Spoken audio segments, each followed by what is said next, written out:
Hey, everybody, welcome to a new episode of the Creators Outlet live on YouTube, Twitter, and Facebook. You can also listen to this anytime afterwards as a podcast, anywhere you like to get your free podcast at. Today, we welcome our special guest, John Hervey. You can find him on Twitter at Beyond Time Inc. Welcome, sir. Hey, Will, how are you doing, man? Good, doing good, doing good. You have been busy since we spoke last. Indeed, my friend. I have continued to produce more content. So just trying to expand the Beyond Time universe, my friend. Oh, yeah. Mm-hmm. Very, very good. And we've got a little campaign that is 1,049% of gold. So 3 days left. You still have time to get in on this. It's Magna and the Posse. Yeah, this was maybe a little bit too ambitious. I was, from a timing perspective, I was trying to do two campaigns in one. Mm-hmm. And in retrospect, I don't think I would do that again. I think one property per campaign is enough. Yeah, and I think, hey, Hex Allen, how are you? What's up, Mel? And there's another little campaign going on now from our friend Eric July that There's some tiny things happening in the universe of world crowdfunding. 3 mil, that's nothing. Right. I mean, look at me. I've got 5,000. Now that's something. I mean, what is this? What is this? 3 million? All jokes aside, it's exciting. It's exciting to see. Hopefully the pot growing. And crowdfunding becoming, whether it's a larger niche in the niche of comics, a little bit more trusted, more, getting more fans. That's at the end of the day, we just need more eyeballs on crowdfunding. Yeah.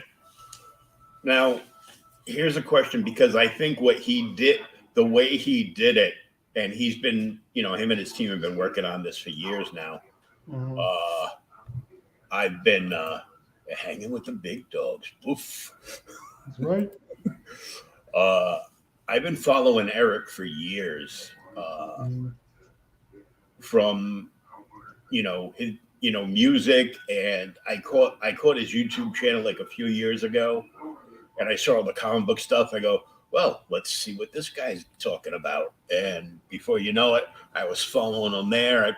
I watch I watch the news and where because it matters from Blaze TV. Mm-hmm. And he ends up being a contributor like 1 or 2 times a week to throw it in, his opinion of, what's going on in the world. And so I follow him around, and then I looked and I saw that he crowdfunded, but he crowdfunded on his own website. Yes. No middleman with Kickstarter or Indiegogo. Just, good stuff. Good stuff, Thomas Gator. So everything's through his channel, because I looked, I go, I've never seen anybody else, not even Graham or Ethan, do a 75-day campaign. What's going on with this? Yeah. And then I realized, it's on his own website. That's right. And it's like, now, what are your thoughts? Because I know you have your own website. I do. Because people can go there and for a fee, it's kind of like almost like a licensing deal like you get from Vudu when you buy movies. You pay a few bucks and you can actually read a bunch of your content right on your website. So that's right. Kind of to preface this conversation, when Brian Bavitas, I saw him, I don't know, maybe it was a few months ago on Michael Bancroft's show. Yeah. And this was a model that Brian had spoken about. And when he said it, I felt like it was a red pill moment. I do think this is at least part of the way, because at the end of the day, the crowdfunding sites for the most part are portals. They're they're portals for getting kind of the campaign transaction together. But the portals themselves, they don't do a ton in terms of bringing in new readership. That's still the work of this ecosystem that we have. You've got people that have shows like yourself, you got people that have content, and it's the ecosystem that drives people to the campaigns. But really, the Indiegogos, the Kickstarter starters, no matter what you're looking at, they're just enabling the campaigns. So in my mind, what Eric July is doing and what Brian Botvitas has been doing with Dwarves, I think it's great, because you're kind of cutting out the middleman, which is better for your bottom line. You can have more flexibility on the way that you structure campaigns. Just like you said, he had a 75-day campaign. I mean, you can set up a campaign, but is the clock really ticking on you? It's you have the platform ultimately. So I think it's a great way to go about it. I like it. Because on my website I've been definitely setting up a Shopify store is in the near future. I like having the ability to have that campaign feel, because it drives a little bit of urgency and it gives you a little bit of it gives you some buzz, kind of around your project. But this is the thing that I think is kind of cool. He's going to get his book. He's going to get his book. It is financed. He's going to get his book produced. He's going to get it published, and he's going to get it out to folks. But I think there may be, and I think what I want to try is setting up like a Shopify store like that. But I have my product. I have my books completed before I start campaigns. So if I can launch a campaign and I can execute the transactions up front, I can actually start delivering while the campaign is live. And then people don't have to wait. So that's something that I am considering, kind of, on a going forward basis. As you can see, the crowdfunding space has definitely gotten a lot more competitive. Right now, I feel like there's a lot more books vying for the same dollars. I know I'm not the only crowdfunder who's seen, kind of a drop, in the most recent campaign versus the prior campaign. And that's not everyone. Some people have knocked it out the park. And, it just kind of is what it is. It's, some people have done excellent jobs with their, their marketing, and they've done a really great job of capturing their fan base, and, keeping them engaged. So when their new books came out, that's all part of the game. That's not something I've done particularly well. I kind of sometimes would disappear in between campaigns, just kind of put my head down and produce the books. But it doesn't it's not as conducive to having a successful campaign. You have to have a little bit more of a balance. You gotta kind of stay in front of folks, because there's so many new things out there. There's so many shiny things that are showing up all the time. Oh yeah, for every crappy book that the Main Street puts on stands at comic shops this week, there's an equal number of great projects coming across crowdfunding. Yes. And I mean, right now there's some, outside of Eric, because this is his first. Oh my God. What's it going to be like with book 10? Oh, $10 million in the first day. But there's a lot of other, big names in the industry that have current crowdfunders going on. That's the shift, I think. Yeah. That's the shift we've seen in the last year. Because I've spoken with other, kind of smaller indie folks like myself, and we're like, wow, it's like you kind of expect the continued upward trend, but then all of a sudden you realize that like those same dollars now, it's not just, John Hervey, who you don't know, but now you got Kenneth Rocafort. You got all these folks that you do know and that you already love. And they're putting out books. Dale Keown, you've got all these folks you already love. And now they're entering the crowdfunding game. So, I think it's a good thing. My hope is that along with us that are already here in the crowdfunding game, that they will bring some new people, because we need to continue to grow the pool. And then, folks like myself, we have to pivot a little bit. We got to figure out how do we differentiate ourselves a little bit more? How do we, make our product more, compelling? These are great books, but it doesn't have the flagship name on it.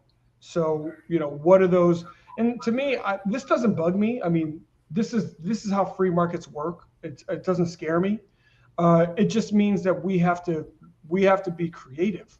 We have to figure out ways to reach folks. And it's not just incumbent upon, the Rocaforts and the Keowns of the world to bring in new folks. It's incumbent on me. It's incumbent on all of us to figure out, we got to grow the pond, as well as continuing to produce more content. We got to grow the pond because we are a niche inside of a niche. Comic books is a niche, but crowdfunding is a niche inside of a niche. So how do we get a bigger part of the comic book pie? Yeah, because a lot of these, like yours, I consider they're graphic novels. That's right. If you go to a comic shop or like a bookstore in the mall and they've got a comic section and you look, it's going to be, trade paperbacks, graphic novels, which on average are $25 a piece. Right. There's, a few people out there that are, just doing the floppies. Right. Crowdfunding the floppies and setting them up that way. But I mean, if it's all, bang for the buck, which I think is why manga is so huge. I concur, Will. I mean, are you gonna pay $7 for another Amazing Spider-Man #1, or are you gonna pay $10 for a nice thick volume, even though it's black and white, with storytelling on every subject under the sun? And I think it's interesting too, even for those folks that are backing books. I mean, there doesn't seem to be that kind of a quantitative analysis being made when people buy books. Like all books are just being looked at as equal. In my campaign, I've got 3 graphic novels that are each 76 pages, and they're priced at $25. There's campaigns that have single issues priced at $25. So it's like, there's no pricing standard, which is fine. But, trying to bring value to the table is challenging if that's not really a part of people's calculus. But it is a part of people's calculus, like the manga folks. It is a part of the calculus. But right now in the crowdfunding, we're still kind of like the wild, wild west. People just look at something that looks cool. They'll pay $25 for 22 pages. And which in my mind is not a sustainable model. That's not how you grow. That's not how you grow the industry. That's pricing people out of the industry. But until as a consumer base, and maybe just because we're so on the bleeding edge of it, until as a consumer base we start taking all these factors into consideration, everything is just the same. It's just a crowdfunder. It doesn't matter that you're getting 76 pages for this $25 versus 22 pages for the $25 over here. But I think for the average consumer, that's an issue. You know, that's a part of the calculus of how they're going to pick a product. Yeah, I went from basically canceling all my comics, mostly because of all the garbage that they were. I was only getting like a couple of titles, and I'm like, I'm done. Yeah, yeah, I'm done. It's like, you know, $6 for a comic book. I'm like, it's crazy. not to make myself sound like a boomer, because I'm a Gen Xer, even though I do have a show that is called Okay Boomer. But I diverse. It's I came into comics as a little kid on the spinner rack, Same here. and when I first started being able to grab one and my mom buying it for me every Sunday, they had just gone from 20 cents to 25 cents. Yeah. And now they're like $6.95, $7.95. They'd be like, oh, but look at this pretty cover. And Art Germ did this cardstock cover. It's an extra $1 for that. I'm like, Didn't ask for that. We didn't ask for that. I didn't ask for that. Yeah. It's like, you know what?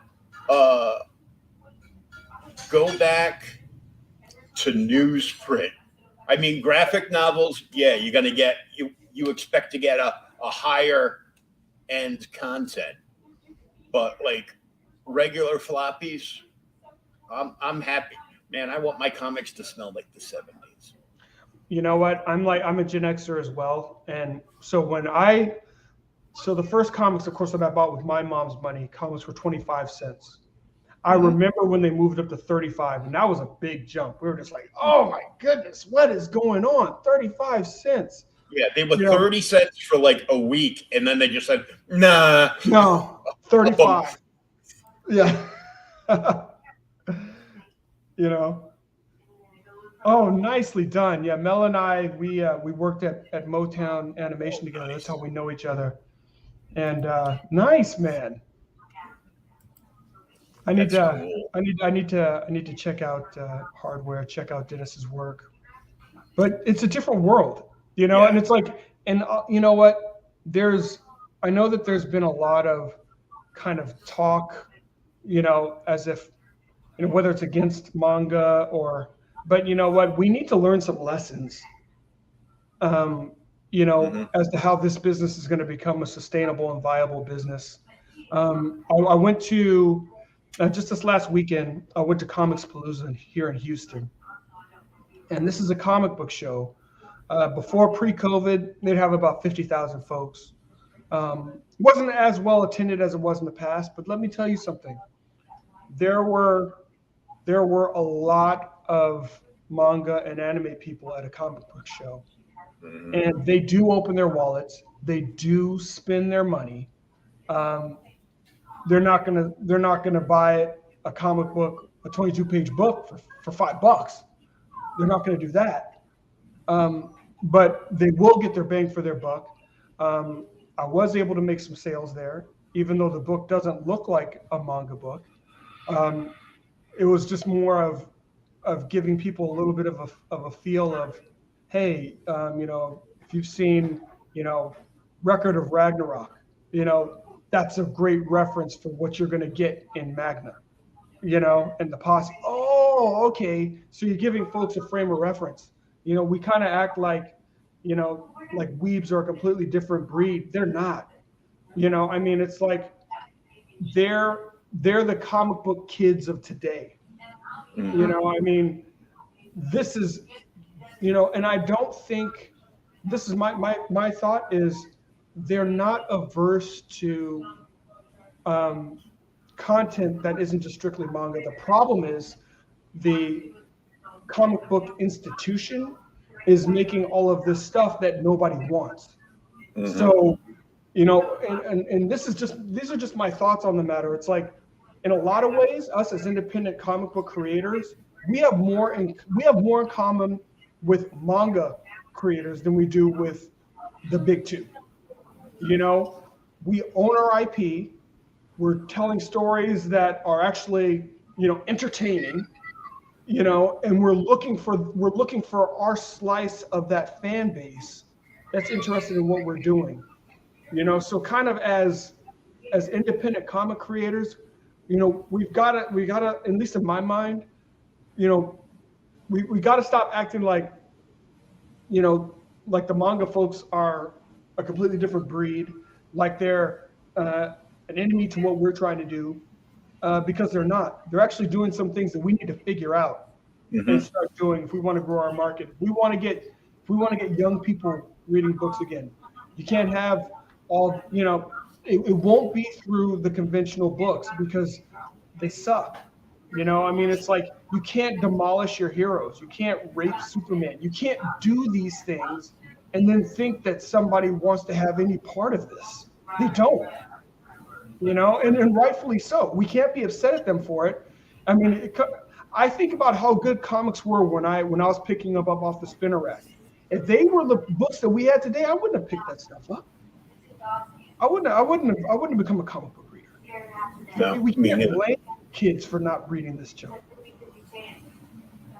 Yeah, because they're, you know, a lot of this stuff that they're putting out, they're just, it's signals to like the 1%ers, and I'm like, no, why don't you make? Why are you going like, kind of like McDonald's serving salads? If you cared about your health, you wouldn't go to McDonald's for a salad. Right. Because all they did was scrape a Big Mac, the Big Mac fixings into a little plastic bowl and charge you $6 for it. Stop. Exactly. No, you're 100% right. So I mean, I think there's actually great opportunities for us to grow this market. I think there's opportunities for us to, whether it's through crowdfunding or if it morphs into people using their own sites to run campaigns. And honestly, I don't know what that's supposed to even look like on a go forward basis, because if the book is already produced, I've even had that question myself. I'm like, kind of using Indiegogo kind of as a marketing tool. And this is where a lot of us go, but at the end of the day, if I'm using my own site and I'm a part of the community and I'm in chats and I'm on shows, am I really losing, by doing it off my own site as opposed to, and I guess I'll find out. This is all kind of the new frontier. So, maybe I'll come back after another campaign and be like, hey, Will, you know what? I was wrong. That whole Spotify thing didn't work. I'm going back to Indiegogo. I don't know. Yeah, you don't know until you try it, and you've got the book. You always get your books completed, and there's a bunch of other creators that do it the same way. Like Roland Mann over at Silverline does the exact same thing. He doesn't launch a Kickstarter until all the books in that Kickstarter are done. Yeah. And so the book's all set to go, and all you're basically crowdfunding for the printing and shipping. That's right. And any tchotchkes. Yeah, exactly. So it's kind of a different model, but you're trying to reduce some of the risk. So people realize, well, I'm gonna get the book. It's not a matter of, man, is this guy even gonna finish the production of the book? Yeah, I get nervous when I have somebody on who goes, yeah, well, there's only 3 pages up right now because that's all we. Oh, yeah. I'm like, that's a bad sign. Yeah, exactly. And you're like, okay, I'm committing my dollars to this. And it's not a small thing. I mean, it's a commitment. Despite kind of what the small print says in Indiegogo, it is a commitment. Oh, yeah. When you get somebody's money, you need to fulfill. And there's been problems with some people being able to fulfill this year due to paper shortages and printer problems and I don't know, Let's Go Brandon and stuff like that. Yeah. But let's take a bigger look into the campaign. 3 days left. $5,249 with 90 backers. Thank you. Thank you to the folks that are backed. I appreciate that so much. Oh, yes. And your featured tier. Yes. Let's get into that. All right. So I call this the graphic novel trifecta because there are actually 3 graphic novels you can get in this campaign. There's 2 volumes of Magna. So this campaign introduces the 2nd volume of Magna, the Last Pantheon. But you can get the first as well if you missed out on that campaign. And then you can also get the 1st volume of the Posse Fugitives. So it gives you the opportunity through this campaign, to get 3 76-page graphic novels for $70 plus shipping. So trying to make it as economic as possible. Getting books into people's hands. I definitely understand. It's a very kind of a tough economy that we're in right now. Yeah. When you're paying like $300 to fill up your truck to go to work, and you're like, oh, yeah. Am I going to eat this week, or am I going to read a comic?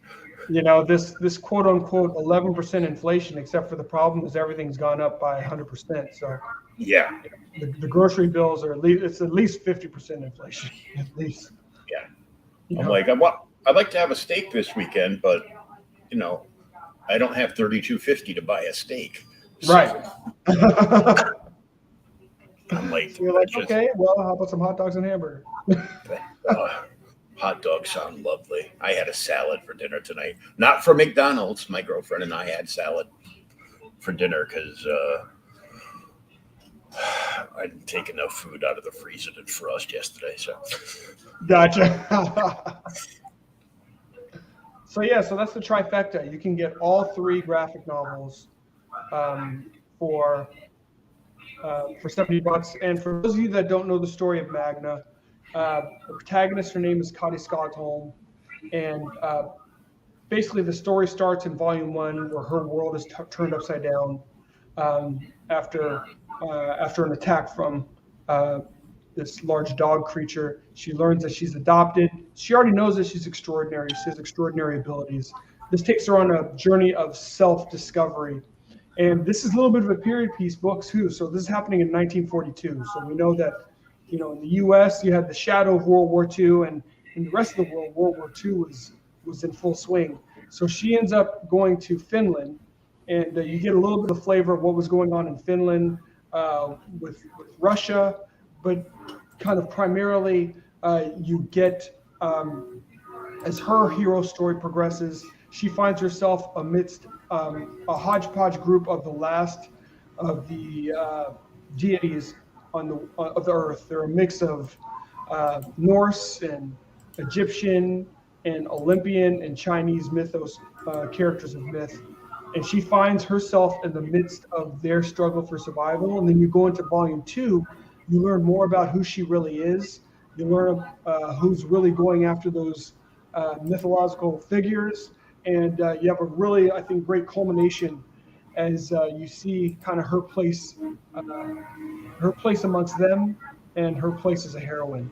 So that's volumes 1 and 2. You get the full story arc. If you get volumes 1 and 2, you get the full story for Magna, which is close to 160 pages. And then for the Posse Fugitives, this is a contemporary story. It's also in the Beyond Time universe. So those of you that have backed Black Tiger, this is contemporary with the Black Tiger story, just on the opposite coast, whereas Black Tiger is a western seaboard city.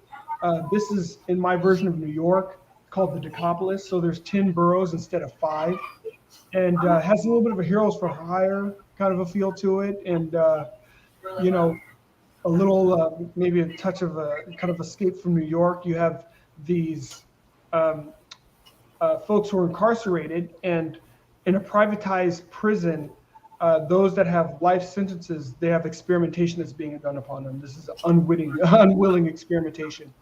It results in 2 of the inmates actually inadvertently leading a jailbreak releasing a whole bunch of these metahumans into the Decapolis.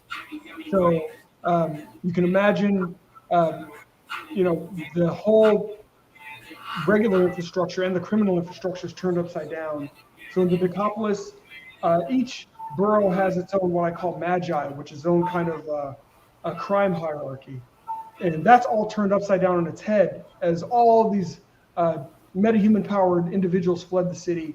And then you have this small collective, who are the Posse, that band together, put aside their differences to save the city. Cool, kind of like a hero's. You get the hero's journey, but in a group. Exactly. And hey, 10 boroughs. There's lots of crime to clean up. So there's a lot of crime to clean up. So this story will be going for a while. Then we have the Bancroft, aka the Australian variant, the Digital Choice. The Digital Choice. So the Digital Choice for $10, you will get 76 pages of comic. So you can pick up, if you wanted to get one of the volumes, you can get it for $10. The add-ons are structured so that if you wanted to get 2 or 3, you can do that. If you want to get 3 of them digitally, there's another choice that's called the Deluxe Digital. You want to go that route. Now, while it is $30, it also gives you a free 1-year subscription to Global Comics, which has, tens, if not hundreds of thousands of digital comics that you can read. I think they just closed a deal with Valiant, so I think Valiant comics are available on there, along with, I know, Top Cow and a number of indie books, so like Black Tiger and Magna are there as well. So those are some good digital options for you if you're a digital person. Cool. Some people don't have the space in the house for like slews and slews of short and long boxes. Exactly. At least that's what my girlfriend tells me. Oh man, my wife is, she's just like, really? Oh my goodness. It's like the boxes are like just in our room now. No, just on the floor in our room. So there's also reversible beanies, which are really cool. I'm really happy with these. And you can, the folks that have backed it have grabbed it as add-ons to their books, but you can also grab it as a standalone perk.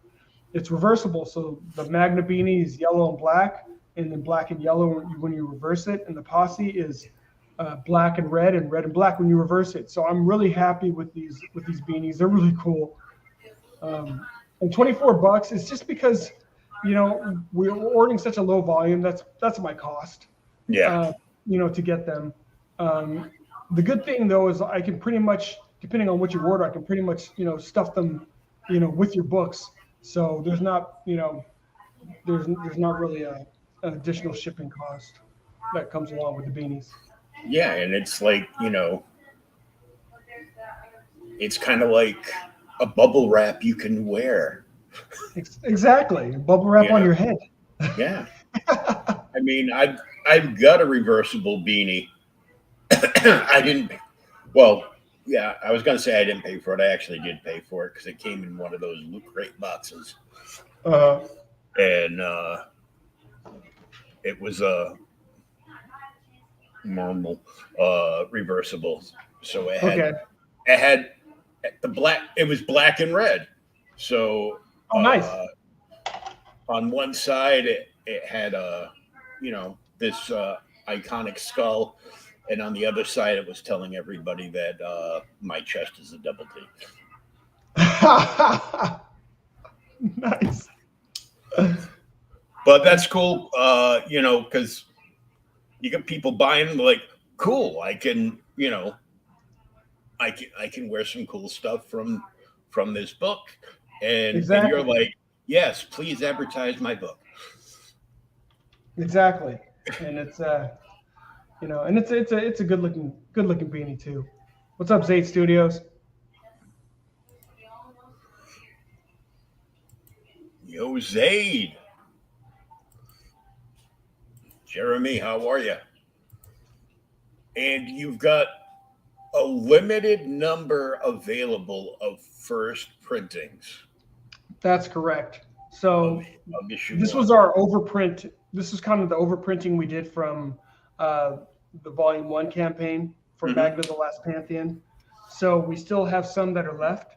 So for those of you that are sticklers about getting first printings, the best way to go in and back is to go in through one of the three first print options for Volume 1. Grab that and then add the other things that you want to it. If you scroll up just a touch, you'll be able to see the cover option. Oh, well, this is actually Volume 2. So these are your three cover options for Volume 2.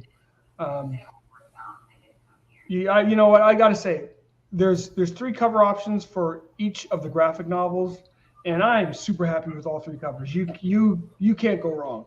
Oh yeah. You know, in terms of, it all comes down to just personal preference. Yeah. I do like the first print cover, and I remember when you were going around on shows with the first volume of Magna, and I was like, whoa. Who's that thick redhead chick? Yeah. I was like, damn. Well, you can get more of her here. So you can still get that cover here, and yeah. And I see her getting whooped on the page section here by somebody who looks a lot like an ISIS character. And that is indeed ISIS.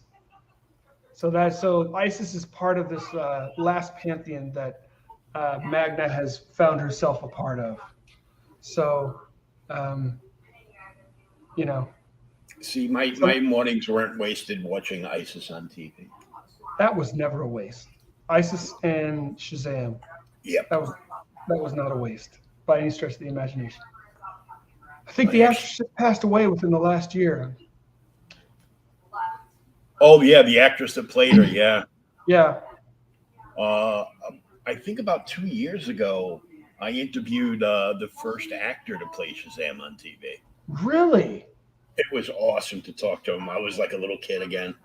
Oh, that must have been super cool. Yeah. Okay, so just random fact. I saw a Twitter post, and I had no idea about this. It showed where Lyle Wagner, who played Steve Trevor in the original Wonder Woman show. He tried out to be Batman. Yeah, you saw that? Yeah, it was like, oh, I'm so glad they went with Adam. That would have been a terrible choice.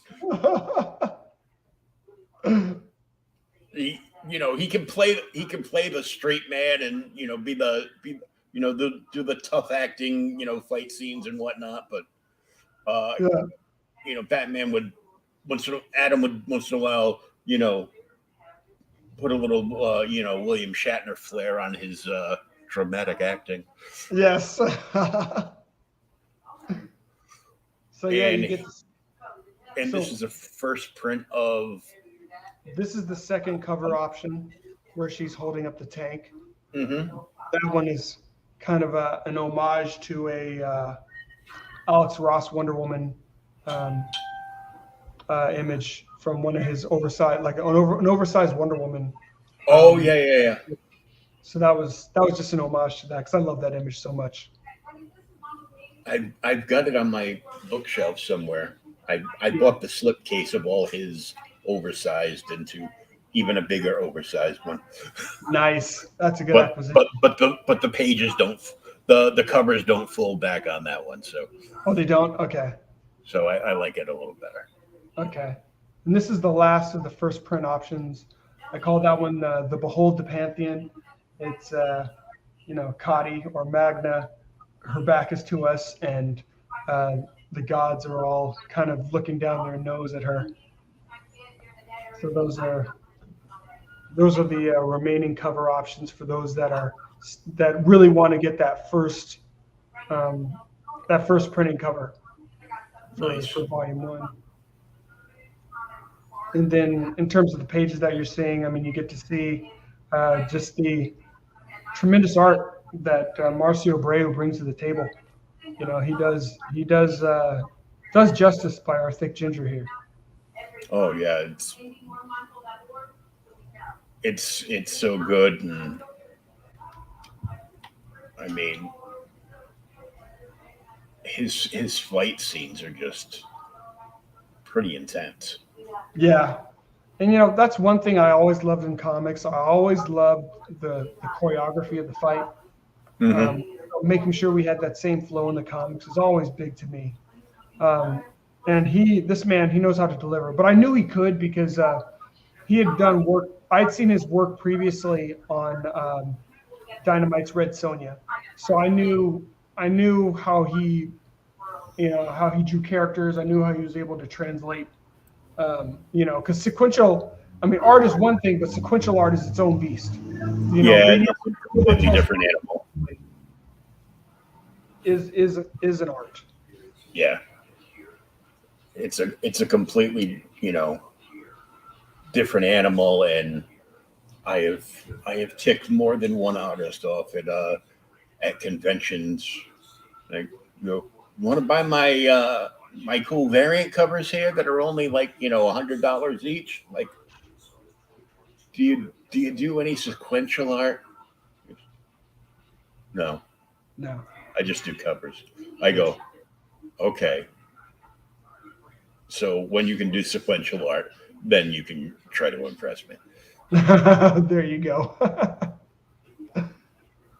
Yeah, I'm a big fan. It's not an easy thing to do. So It's not. It's not. Getting the flow. Guiding people's eyes where you want them to go. mm-hmm. It's a big deal. I mean, because we've all read books where we sometimes didn't know what panel came next, or you kind of find yourself out of the flow a little bit of the story. Yeah, that's like and it really kind of takes you out of that. It takes you out of the flow of the story. You're kind of suspending your disbelief. You're enjoying the story. And then something like that happens. You're just like, what? yeah. It's just just crazy. Yeah. So yeah, those were the cover options. So for the Posse, there are 3 cover options as well.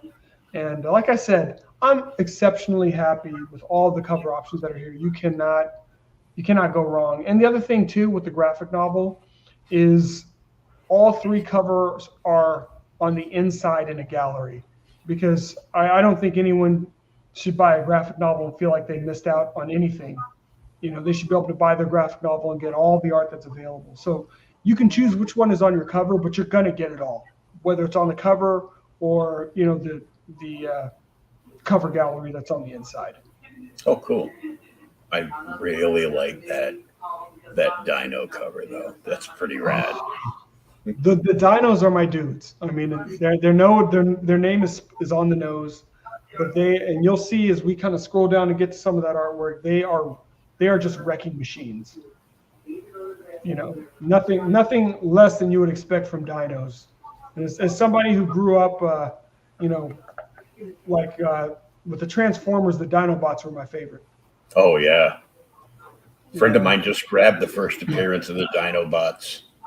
It was like graded like a 6.5, so it wasn't like huge. It's like a mid-level graded book, but Right. he goes for $15.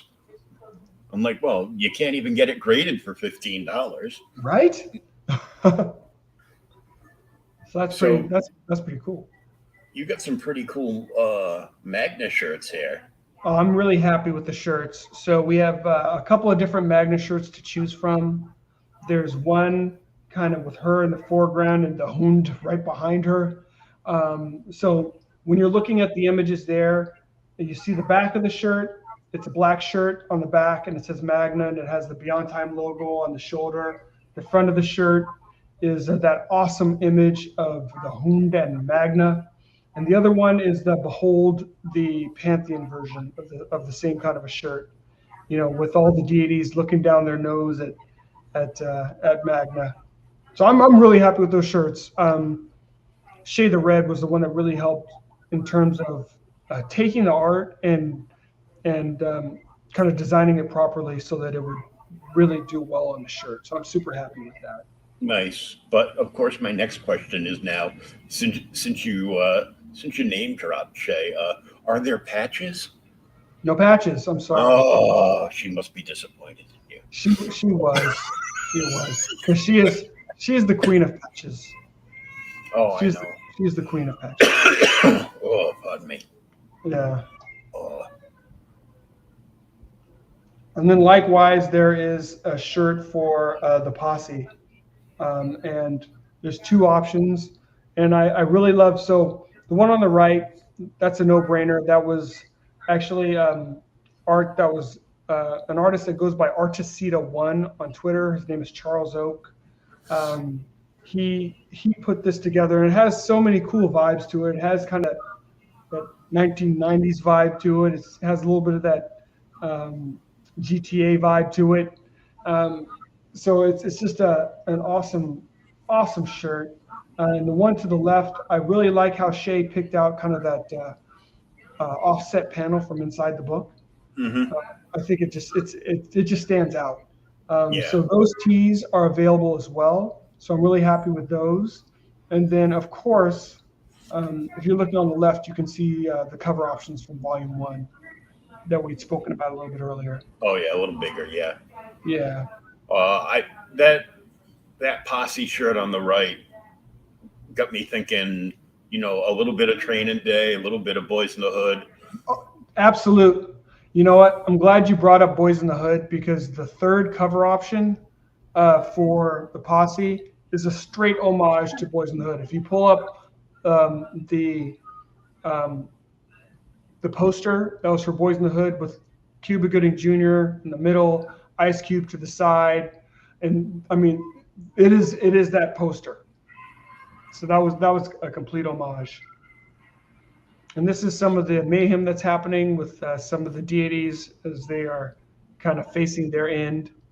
Here's our favorite redhead, as she's facing different trials and tribulations, and showing off her supernatural strength in the process, but still looking hot while she does it. Nice. And here you get to see some of the art from the Posse. You get to see and the artwork. I'm just excited about the product. I think it's a great looking book. This is the newest addition to the Beyond Time universe. There are some tie-ins with the Black Tiger, but not in a way where you have to buy one or buy the other. But kind of as somebody that enjoys the universe, if you have one and you read the other, you'll see some tie-ins. You'll be like, oh, okay, that's cool. So it's not requisite, but it definitely adds to the depth of your knowledge in the universe. Oh, yeah. And yeah, I'm great. artwork. So the story literally starts off with a bang. It starts off with the prison break. Yeah, this page is so dynamic too. Yeah.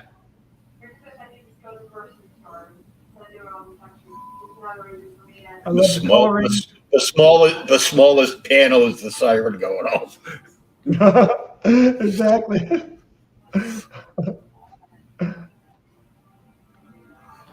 And these are my guys, the dinos.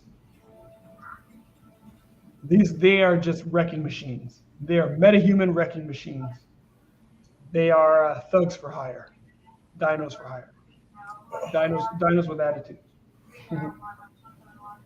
Dialed Dino for hire. Yeah. So it's definitely been fun building out the Beyond Time universe and kind of expanding the lore. But you'll see as the lore expands, it stays consistent. Even the things that are happening in Magna and Black Tiger and in the Posse. As somebody who grew up, playing a lot of role-playing games, I'm a big believer not just in world building, but in having world engine, understanding how your world operates and kind of governing yourself accordingly. So I do have an engine to this world, and as to how it works. I just love this word bubble right here. Get your hands out of the menudo, pale bird. And I'm like, well, the only menudo I know of was the old singing group that used to be on Saturday mornings. Right? I'm like, ugh. Wasn't Rick and Martin a part of Menudo? Yep. Yeah, that's right. Yeah. Menudo was big. Yeah, they got pretty big for a while. Yeah, they did. Yeah, they did.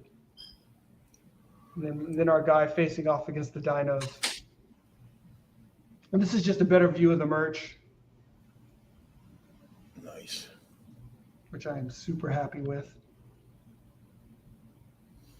And then here are the fabulous people that came alongside me to make this book. Marcio Abreu, he's fantastic, just an amazing penciler. Most of the colors were by Omi Remolante Jr. So basically, this full story arc is 6 issues. So the last issue was colored by Vinicius, who he's an outstanding colorist, and he's the one that is coloring Black Tiger. So I mean, there's no drop in quality of the colors or the art.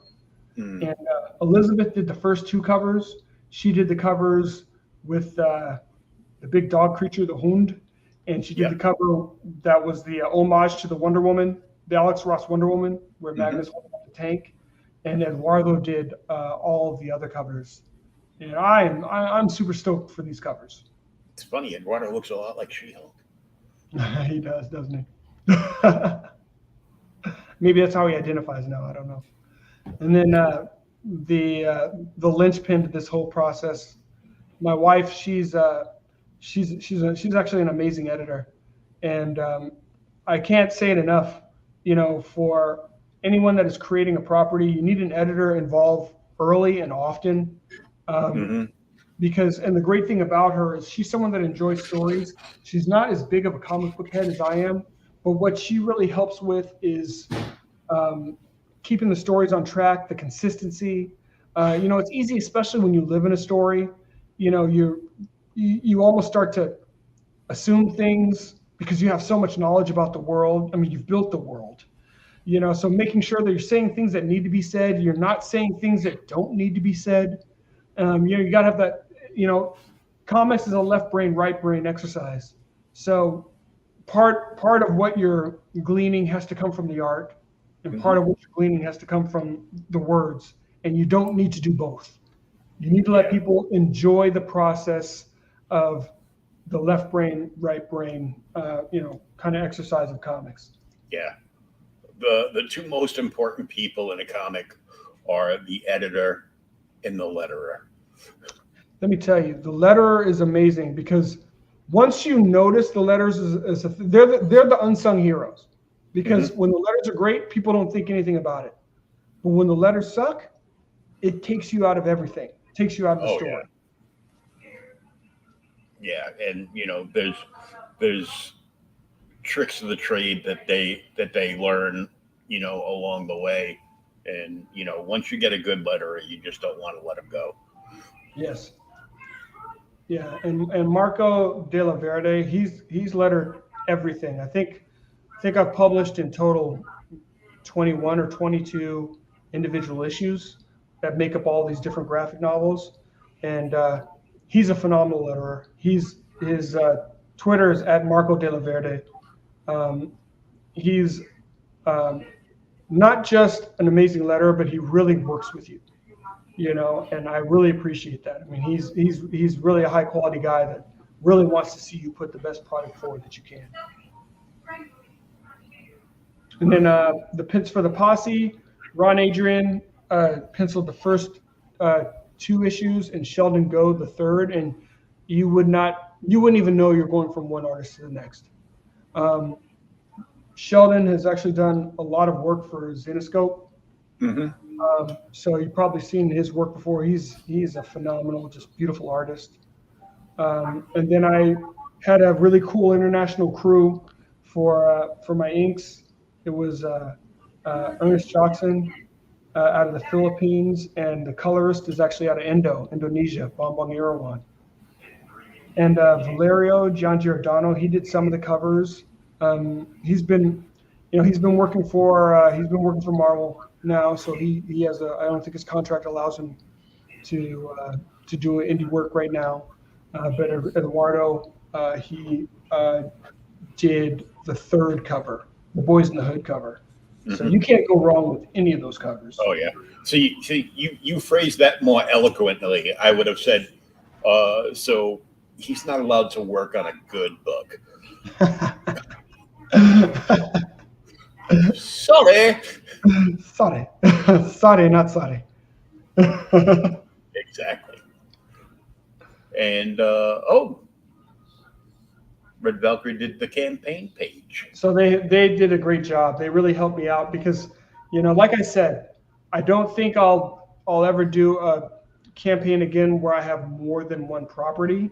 But they helped me in the best way possible to lay this experiment out. Having both Magna and the Posse in the same campaign. So and now this is your last chance to get in on it when they're on the same campaign, because this is going to happen again. No, sir. No, sir. And, as for the campaign goal, the book's already produced. So right now, like you said, funding printing and shipping and any overage will just go towards these next properties that we're already in production for. Yeah, so after this, what's next? So Black Tiger, all the pencils and inks are done for the next Black Tiger. So it's another 75 pages of interior story, plus some other awesome artwork, probably bring the book around to 88. It'll be about an 88-page graphic novel in its entirety. Nice. All the pencils and inks are done. Over a third of the coloring is done. And letters have started on that first third.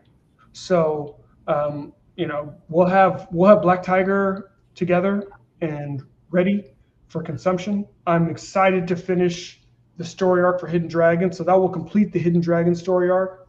So basically, with that, there will be 12 Black Tiger issues that would have been completed. All the issues with 25 pages or more. So it makes for a nice catalog of kind of Black Tiger content. So if people haven't glommed onto Black Tiger, there's a lot of Black Tiger for you to get. And that Black Tiger is still in the other books. The other 9 issues are still in demand on Indiegogo. Oh, nice, very nice. Do you think you might do a Black Tiger Omnibus in the future? You know what? I'm really thinking about it because, it's 12 issues of 25 or more pages. I would really love to be able to combine all of those stories and provide, a nice omnibus. Yeah, because some people don't like the omnibus. I love the omnibus because, I'm a big dude, so I can handle a big book. Yeah. But, omnibus gets everything together, and, hey, it's also ideal for home defense. Right, exactly. If you get hit with a 40-pound omnibus, you're probably not getting up before the police arrive, so... No. And if somebody shoots you and they hit the omnibus, it's probably going to stop the bullet. Yeah, it's like, you're not a superhero. Can you stop a bullet? Once. But, they say an inch of fat will stop a bullet, and I'm like, whoa, I'm invulnerable. You're like, I am invincible. It's like, what if they shoot you in the head? I'm like, all the rocks will stop it. You are invincible. I think I am, but then I fall down and being in a wheelchair, I fall on the floor, and we gotta call the paramedics to come and lift my fat butt up off the floor. You want to go to the hospital? Hell no. Nothing. Let me see. Yeah. Okay. Everything's working. I'm fine. Yeah. Like, I'm good. Just plop me in the recliner next to my coffee mug and my comic books. I'll be okay. Exactly. Comic books in reach. I'm good. So this is cool. It was a very large undertaking to put so many graphic novels together. Yes. In one grab, but it's a good way, and I mean, at the price, you can't really beat it, because I've seen, some campaigns, if you want 2 copies of the same book, it could cost you $100. Exactly. Exactly. Which is understandable if they're hardcovers, but if they're soft cover trades, you're like, no, not unless a friend of mine, is like, oh, that show you did on this book, I'm PayPaling you the money, order them. Okay. Right. And then ship mine to me when it gets in. Done. Exactly. Yeah, I got that. So unless I'm splitting it and it's if it's a story my girlfriend's interested in, highly unlikely. Or could be, though. Depends on the subject matter. And friends of mine that listen to the podcast. I've had a couple of people be like, hey, I don't have PayPal or anything. Can you get me that book? I go, yeah, I can. Yeah. But you're bringing me some barbecue from down the road, right? And a 6-pack. I go, and I'll order you the book. There's got to be an exchange here of some sort, right? Mm-hmm. Come on. I have a good friend of mine who's a little bit older than me, served in the Navy for a number of years, and retired, and went on to civilian life. And he's a huge comic fan. He's come over a couple of times, and I've sold him some stuff, and we've traded some stuff, good classic stuff, Silver Age, our childhood. And exactly. He introduced me to fried ends, like burnt ends. And I'm like, what's burnt ends? He goes, when they put the pig on the roast, the two far ends that get burnt to a crisp. He's like, they're so good. And I try to go, should we get more of these? He goes, well, I had to go to Connecticut for these, so no. Yeah, just savor these. He goes, but you need to get out more and get yourself some burnt ends. Like, that's good to know. I'm working on it. They're quite good. There's a couple of good soul food places like up around me, and I treasure them. And once a month, I try to get a little something. There you go. Because none of that's on my diet. I hear you. It's the simple things, though. Oh, it's the simple things. Good food and good comics. And that's right. This isn't Grubhub, but this is your comic hub today. That's right. And it's right here with Manga in the Posse. You can get all 3 issues in the featured perk, $70 plus shipping. That's right. Check it out and get you some. John, thank you so much for coming on and talking. Appreciate you, Will. Thank you, man. Thanks for having me on. I look forward to your next endeavor and to see where you go with things taking an interesting turn in the crowdfunding market now.